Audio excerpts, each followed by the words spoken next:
दोस्त की माँ को अपना बनाने के उनके बेटे का इस्तेमाल कैसे किया जाता है, आइए देखते हैं। क्लाउड एक दिन राफा को मैथ्स पढ़ाने के बहाने उनके घर चला जाता है, जहां वो राफा की माँ जूली को देखता है।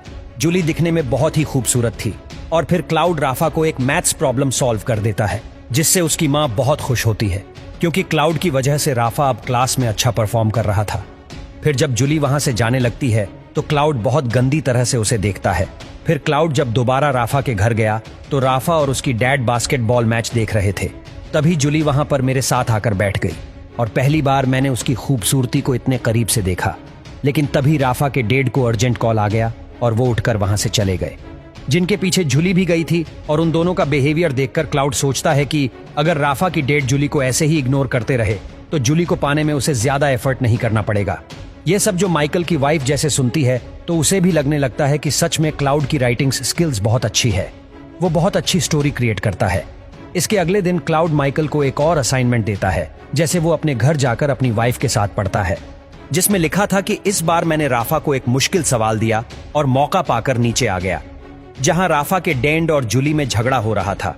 और क्लाउड को यह सब देखकर बहुत मजा आ रहा था, क्योंकि उसका रास्ता अब साफ दिखाई दे रहा था। लेकिन इससे पहले क्लाउड कुछ बात आगे बढ़ाता, तभी वहां पर जूली आ जाती है। तो क्लाउड वहां पर लगी पेंटिंग को देखने का बहाना बनाता है, लेकिन जूली को पता चल गया था कि क्लाउड छुप के उनकी बातें सुन रहा है, जिसमें जूली रात को अपने हस्बैंड से कहती है कि उन्हें राफा का नया टीचर ढूंढना होगा, क्योंकि अगर इस बार राफा के मैथ्स में अच्छे मार्क्स नहीं आएंगे तो सब बर्बाद हो जाएगा। तो बहुत सोचने के बाद क्लाउड को एक आइडिया आता है। वो अगले ही दिन माइकल से मैथ्स का पेपर चुराने को कहता है और साथ ही माइकल से कहता है कि अगर उसने पेपर नहीं चुराया तो वो राइटिंग करना बंद कर देगा। जो सुनकर माइकल काफी परेशान हो जाता है, क्योंकि वो क्लाउड को एक बड़ा राइटर बनते हुए देखना चाहता था। इसलिए ना चाहते हुए भी वो मैथ्स का पेपर चुरा लेता है और क्लाउड को दे देता है। इसके अगले दिन राफा मैथ्स में बहुत अच्छा परफॉर्म करता है, जिसे इससे एक बार फिर क्लाउड को ही राफा को पढ़ाने की परमिशन मिलती है। और साथ ही राफा के डैड क्लाउड को फुटबॉल मैच खेलने के लिए इनवाइट करते हैं, पर क्लाउड यहां पर मना कर देता है, क्योंकि जब वो दोनों मैच खेलने जाएंगे तो जूली घर पर अकेली होगी। इसी मौके पर चौका मारने के लिए जैसे ही राफा और उसकी डैड फुटबॉल खेलने जाते हैं तो क्लाउड जूली के पास जाता है और उससे झूठ बोलता है कि उसकी मैथ्स की बुक वही है। लेकिन बहुत ढूंढने के बाद भी जूली को वो बुक नहीं मिलती।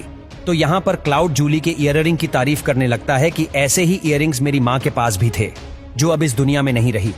यह सुनकर जूली काफी इमोशनल हो जाती है, लेकिन उसी वक्त जूली और उसके हस्बैंड के बीच काफी बड़ा झगड़ा हो जाता है, जिसमें जैसे ही जूली का हस्बैंड बाहर जाता है तो मौका पाकर क्लाउड उसे एक लेटर देता है, जिसे वो अगले दिन क्लाउड के सामने पढ़ती है। लेकिन तभी क्लाउड माइकल को इमेजिन करता है। इसी बीच जूली को वो लेटर बहुत पसंद आता है और वो उठकर क्लाउड को किस करने लगती है, मगर वहीं दूर खड़ा राफा ये सब कुछ देख रहा था और उसे अपनी माँ को ये सब करता देखकर बहुत बुरा लगता है। मगर अब माइकल को भी लगने लगा था कि अगर राफा को यह सब पता चल गया तो वो जरूर कुछ ना कुछ कर लेगा। इसलिए वो क्लाउड को यही सब कुछ रोकने को कहता है।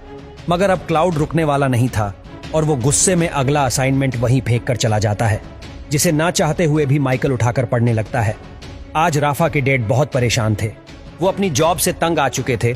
लेकिन तभी वहां पर जूली बताती है कि वो प्रेग्नेंट है, जिसे राफा के डैड का मूड बहुत अच्छा हो गया था। लेकिन तभी वहां राफा आकर उनसे कहता है कि अब से क्लाउड हमारे घर नहीं आएगा, आप मेरे लिए कोई नया ट्यूशन टीचर ढूंढ दीजिए। ये सब पढ़कर माइकल फिर से क्लाउड को समझाता है कि उसे अब राफा के घर नहीं जाना चाहिए। तो जीस पे क्लाउड मान जाता है और कहता है अब वो कभी नहीं लिखेगा। और आगे की कहानी वो अपनी जुबानी बताता है कि आज उसके और राफा के बीच झगड़ा हुआ था, क्योंकि उसे मेरे और जूली के रिलेशनशिप के बारे में सब पता चल चुका है। जिसके बाद क्लाउड अपनी कहानी पूरी करने जूली के घर जाता है, मगर वहां पर जूली उसको लेटर लौटा देती है और कहती है कि अब हम कभी नहीं मिलेंगे।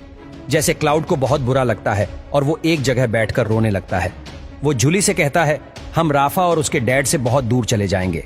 मगर क्लाउड बहुत छोटा था, इसलिए जूली उसे छोड़कर अपनी फैमिली के पास चली जाती है। इसके बाद क्लाउड माइकल के घर जाता है, जहां उसे जैसी मिलती है और वो क्लाउड को बताती है कि माइकल घर पर नहीं है, जिसपे क्लाउड कहता है कि वो जानता है और इसीलिए वो यहाँ आया है। वहीं दूसरी तरफ प्रिंसिपल को पता चल गया था कि माइकल ने ही पेपर्स चोरी किए थे और इधर घर में माइकल जूली पे हाथ साफ कर देता है।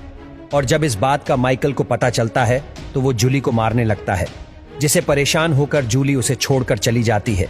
और कहानी के एंड में माइकल क्लाउड से कहता है मुझे यकीन नहीं हो रहा कि मैं उस इंसान के साथ बैठा हूँ जिसकी वजह से मेरी जॉब और मेरी बीवी दोनों छूट गई।